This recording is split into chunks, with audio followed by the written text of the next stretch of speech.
Hi, welcome to Everything Movie Podcast. I'm here with Logan Durillo. Okay. It's your boy Noah, and today we'll be going over Companion. Yes, we are. And so, Companion, and this is a pretty popular film, actually. We had, let's see how many people reviewed it. You had almost 1 million people watch this movie on Letterboxd, which is pretty high. And then we have Sophie Thatcher, which was from the Heretic movies. And basically, this movie is a futuristic robot sex movie. Huh? What the daddy? Involves a lot of sex robots. Pretty big booms. Yes. And basically, it's about an era where we have advanced droids, which are basically bought in the public market for whatever these people wanted to do. And a common thing was that they bought the robots to become their companions, whether it be their love partners, husbands, wives, etc., etc. But things start to spiral out of control when the main character named Iris is beginning to gain her self-awareness through the movie. And the whole movie is set during an intense weekend at a lakeside estate with the friends, and you kind of slowly find out, or you quickly find out that some of the characters are actually robots, but because technology is so advanced, you can't tell. The critics, from what I know, praised Thatcher's performance, and this earned a 95% on Rotten Tomatoes, which is a really good score. And with only a $10 million budget, which one of them days had like an $8 million budget, but it grossed way more than the budget, and a lot of people liked it just commercially, fans, and then the critics also liked it as well. So we're getting into the movie, and we're here to tell you if it's a watch or not. Boom.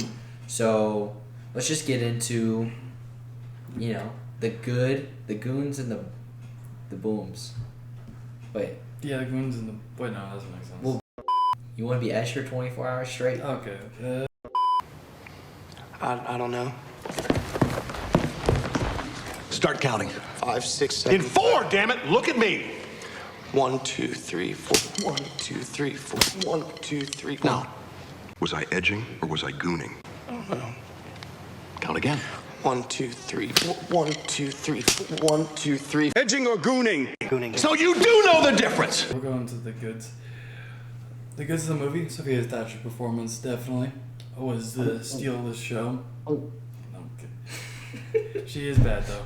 A lot better than this than Heretic. So, like, bad for the movie or just bad for the, Bad for the goon. No, go for the goon. You need to do emote to describe what you mean by bad. You have to describe it.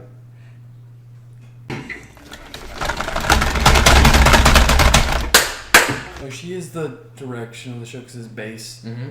Oh, and we have another actor from Novocaine, which we forgot to mention. Jack Quaid.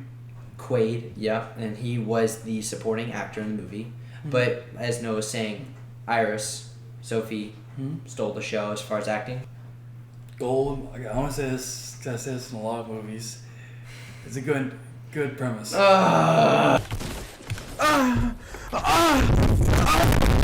Good. It's a good premise. The sex robot. That's actually weird as hell. I won't lie. Yeah. You said you want one. Yourself? Is that you were telling me that? Yeah, that's the goods of the movie, Sophie Thatcher. They're surprisingly for such it kind of felt like a surface level movie idea. Mm-hmm. They did have a ton of themes rooted in control, abuse, and addiction to the ones that you love, even if they may not love you back. So you kind of get like the most extreme form of toxic relationships in this movie because he really does not give a fuck about her at all. Yeah. And it's only because she's just there to have sex with him or be his companion, so to speak. But even when he's like, yeah, I don't care for you, she's like, I'll do whatever you want. And it's almost this toxic, addicted, like, programming in her brain. To be like, no matter what, you have this implanted memory of him, and you have to basically love him. And she didn't really have a choice at this point in the movie. But it's that self-awareness over time. It's like, oh shit, I can be my own person. I also really surprisingly liked the character development with the other people who are in the house. You had the gay lovers, which one was a robot and one was not. I really liked what they contribute to the story because they actually, on the back half, was the catalyst for the rest of the movie. You get a different perspective on owning a robot because Quaid did not like his companion. Yeah. But the fat one really did love the person that he had, I guess, bought for the robot. But it was such an interesting dynamic because you can show they truly did love each other. I kind of liked how they had just a different perspective on owning one because you just have two different types of people who buy these companions. I guess we can go into the bads. I do think the acting in this movie, besides Sophie Thatcher, is not the best. It's pretty simplistic and like a jump out horror movie. I think it exhilarated from this movie at all. I think the wow factor. Okay. I would say I kind of thought that maybe the direction of the movie may have stayed how it was in the first act, but I think it did, for me at least, it did stem off a bit into her own feelings. We're not going to get into details, but when she got smart, that's when all these other feelings came in of, oh, I can be independent. Oh, I can really do what I want to do at the end of the day. And there's this quote I want to read, but suddenly there's meaning and there's purpose. If you're lucky, you experience this once in your lifetime. And they started off with this. This is a beginning quote. I've experienced it twice. First was the day I met Josh, which was Quaid. And the second was the day that I killed him. So I really did like how they kind of came around and repeated that quote again. Almost just like an emphasis on how the movie is. I think you appreciate more the deeper meanings of the movie with attachment, abandonment, and like all that love and all that.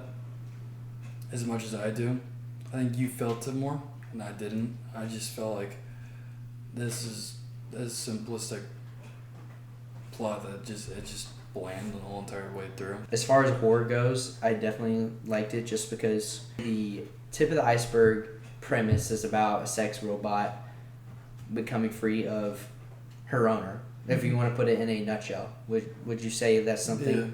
But they kind of go into more depth and a lot more detail than you would expect from a movie premise like this. So that's my appreciation where I come from the movie, at least. But a lot of people really did enjoy this movie. Who would you recommend this movie to, if any? I would say people who like the idea of robots taking over, or maybe not like in a Terminator way, but more of them gaining intellectual advantage over humans.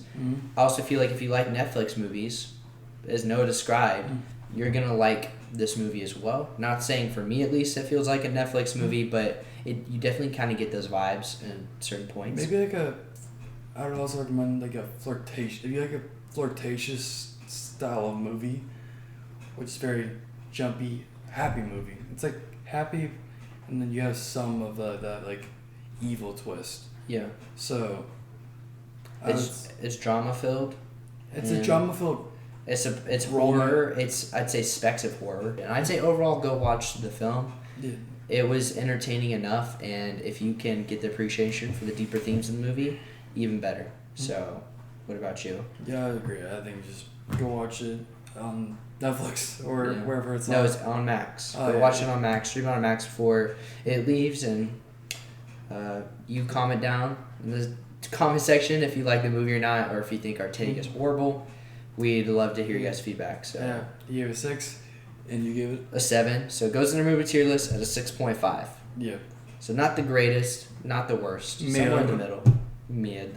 Alright, but thank you for watching. Make sure to check out all the socials down below. We'll see you next time. See you guys.